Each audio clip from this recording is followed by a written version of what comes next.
Wrestling stories and facts में आपका स्वागत है और इस वीडियो में हम बात करेंगे शॉन माइकल्स वर्सेस डीजल की।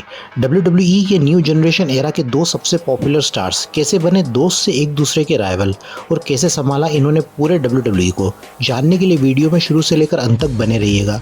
जब WWE न्यू जनरेशन एरा शुरू हुआ था तब शॉन माइकल्स WWE के मेगा स्टार रेसलर्स में से एक थे और वे एक हील थे और इंटरकॉन्टिनेंटल चैंपियन भी थे। शॉन माइकल्स बैक स्टेज एक अच्छे व्यक्ति नहीं थे और बैक स्टेज उन्हें खतरा बना रहता था कि उन पर कोई हमला करेगा और उनकी किसी से दोस्ती भी नहीं थी, तो वे अपने लिए एक बॉडीगार्ड चाहते थे जो उनको प्रोटेक्शन रिंग में दे और लॉकर रूम में भी। ये आइडिया माइकल्स ने विंस मैकमैन को बताया था और ऐसा बंदा जो माइकल्स को प्रोटेक्शन दे पूरे WWE के रोस्टर में ही नहीं था, पर ऐसे बंदे को वे जानते थे जो शॉन माइकल्स का बॉडीगार्ड बनने की खूबी रखता हो, और वो थे केविन नैश। माइकल्स ने केविन नैश के कुछ प्रोमोस को देखा था। केविन नैश उस समय WCW में थे और वे विनी वेगस के गिमिक में थे, पर वे सक्सेसफुल नहीं थे और उन्होंने अपना WCW कॉन्ट्रैक्ट भी रिलीज करवा लिया था WWE में आने के लिए। केविन नैश ने WWE में डेब्यू किया था जून 6, 1993 के हाउस शो में, जहां पर उनका नाम था बिग डैडी कूल डीजल, जहां पर वे माइकल्स के बॉडीगार्ड के रूप में आए थे और वे उनको असिस्ट करते दिखे थे। माइकल्स ने अपना IC टाइटल को मार्टी जेनेटी के अगेंस्ट डिफेंड कर लिया था और यहाँ पर वे रेगुलरली शॉन माइकल्स के साथ दिखते रहते हैं उनके मैचेस में और वे उनके बड़े भाई के समान थे। जुलाई 27, 1993 में डीजल ने अपना इन रिंग मैच रेसल किया था जहाँ पर शॉन माइकल्स के साथ वे टीम में थे रेजर रेमोन और मार्टी जेनेटी के खिलाफ, और वे बहुत सारे टैग मैचेस में शॉन माइकल्स के साथ पेयर हुए थे। डीजल ने रॉयल रंबल 94 में एंटर किया था और रंबल को डोमिनेट किया था और यहाँ फैंस डीजल के नाम के चेंट्स कर रहे थे क्योंकि डीजल हील थे और क्राउड से उन्हें बहुत शानदार रिएक्शन मिला था। और यहाँ शॉन माइकल्स भी रंबल में थे पर उन्होंने उनकी मदद नहीं की थी। फिर रेसलमेनिया पर Shawn Michaels versus Razor Ramon का एक्सलेंट 5 स्टार लैडर मैच हुआ था जहां पर रेजर माइकल से जीत गए थे। फिर अप्रैल 13, 1994 के WWE सुपरस्टार्स के एपिसोड में डीजल ने रेजर रेमोन को हराया और वे इंटरकॉन्टिनेंटल टाइटल जीत गए थे और यहाँ डीजल और माइकल्स अभी भी एक दूसरे के साथ नजर आते थे। फिर किंग ऑफ द रिंग 94 में डीजल को WWE में शाइन होने का एक बहुत बड़ा मौका मिलता है ब्रेट हार्ट के अगेंस्ट। यहाँ पर चैंपियन वर्सेस चैंपियन मैच में डीजल ब्रेट हार्ट से हार जाते हैं और यहाँ से डीजल को बड़ा पुश मिलना WWE में शुरू हो गया था। माइकल्स के साथ उन्होंने टैग टीम चैंपियनशिप भी जीती थी और यहाँ डीजल अब डबल चैंपियन बन गए थे और यहाँ से सब स्टोरी लाइन का ये पार्ट था। और रियलिटी में डीजल, माइकल्स, रेजर रेमोन और 1, 2, 3 किड ये सब लोग अपने बैकस्टेज ग्रुप द क्लिक के पार्ट थे और सारे टाइटल्स बस इनके आसपास ही घूमते रहते थे और माइकल्स बैकस्टेज पॉलिटिक्स खेलने में माहिर थे, तो सब कुछ ऐसा ही चल रहा था। पर समरस्लैम पेपरू में डीजल या रेजर रेमोन से इंटरकॉन्टिनेंटल टाइटल हार गए थे, जहां गलती से माइकल्स ने डीजल को सुपर किक दे दी थी और मैच खत्म होने के बाद डीजल माइकल से अपसेट हो गए थे। पर इसके बाद भी दोनों साथ में टैग टीम मैचेस में दिखते रहे थे और अभी भी इनका ऑफिशियली ब्रेकअप नहीं हुआ था। फिर सर्वाइवर सीरीज पर यहाँ पर माइकल्स की टीम का मैच था the bad guys Razor Ramon की टीम से और मैच के बीच में माइकल्स ने एक्सीडेंटली डीजल पर सुपर किक दे दी थी और यहाँ ऑफिशियली डीजल और माइकल्स की टीम का ब्रेकअप हो गया था और उनकी टैग चैंपियनशिप विकेट हो गई थी। पर यहाँ पर विंस मैकमैन ने डीजल के लिए और बड़े प्लान्स को बनाए रखा था। डीजल ने बॉब बैकलैंड को हराकर WWE चैंपियनशिप अपने नाम कर ली थी और यहाँ दोनों रियल लाइफ में एक दूसरे के अकम्पलिशमेंट से खुश थे और डीजल को फैन से भी अच्छा रिएक्शन मिल रहा था। और WWE ने शॉन माइकल्स वर्सेस डीजल की राइवलरी को प्लान किया था उसे बड़े स्केल पर दिखाने के लिए। रॉयल रंबल 95 में शॉन माइकल्स से नंबर 1 पर एंटर करा था और उन्होंने रंबल जीता बुलडॉग को एलिमिनेट करके, और शॉन माइकल्स का डीजल के साथ एपिक शोडाउन होगा रेसलमेनिया पर। रेसलमेनिया पर जब डीजल की एंट्री होती है तो डीजल को माइकल्स के कंपैरिजन में पॉजिटिव रिएक्शन थोड़ा कम मिलता है और यहाँ जो उनका मैच का रिजल्ट निकला फैंस उससे थोड़ा और निराश हो गए थे। यहाँ पर फैंस ने डीजल को बू किया और माइकल्स को चीयर किया था, पर यहाँ डीजल ने माइकल्स को हराया और अपनी WWE चैंपियनशिप को रिटेन किया था। पर उस समय माइकल साइको सिड को अपने बॉडीगार्ड के रूप में ले आए थे। फिर रॉ के एपिसोड में साइको सिड ने माइकल्स पर अटैक किया था और उनकी हेल्प के लिए यहाँ डीजल आ जाते हैं और दोनों यहाँ फिर से साथ हो जाते हैं और ये दोनों का एक फेस टर्न था।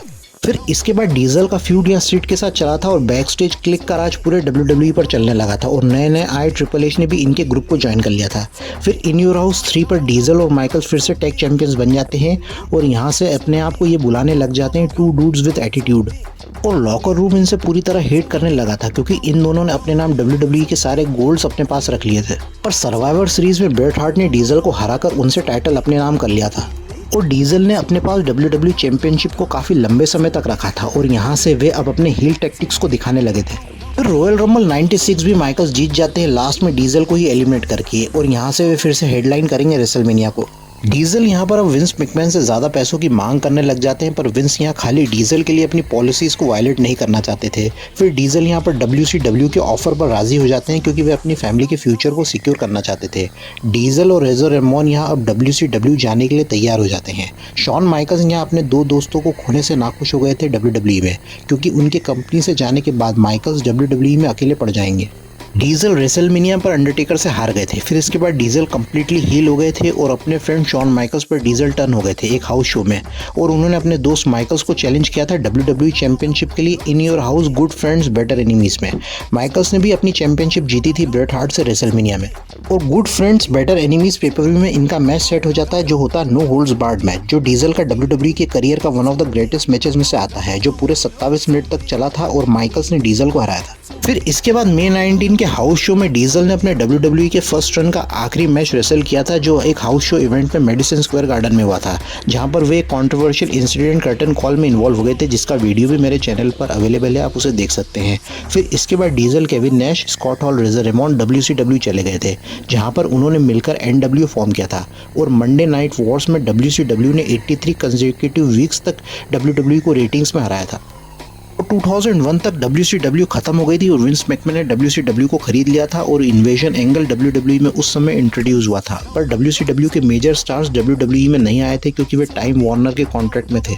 और अब डीजल अपने ओरिजिनल नाम केविन नैश के अंडर ही WWE में रिटर्न हुए थे, जहां पर वे NWO के मेंबर थे, और WWE यहां पर डीजल के कैरेक्टर को वापस लेकर नहीं आया था। और पूरे NWO ने अपना डेब्यू किया था February 17, 2002 के नो वे आउट पर। यहाँ पर केविन नैश जब WWE में रिटर्न हुए थे तो WWE न्यू जनरेशन एरा से काफ़ी चेंज हो चुका था।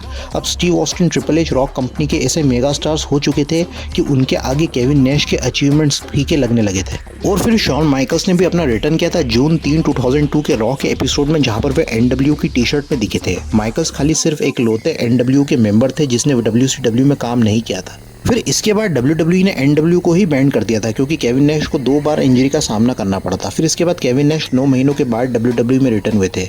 तब माइकल्स और ट्रिपल एच फ्यूड में थे।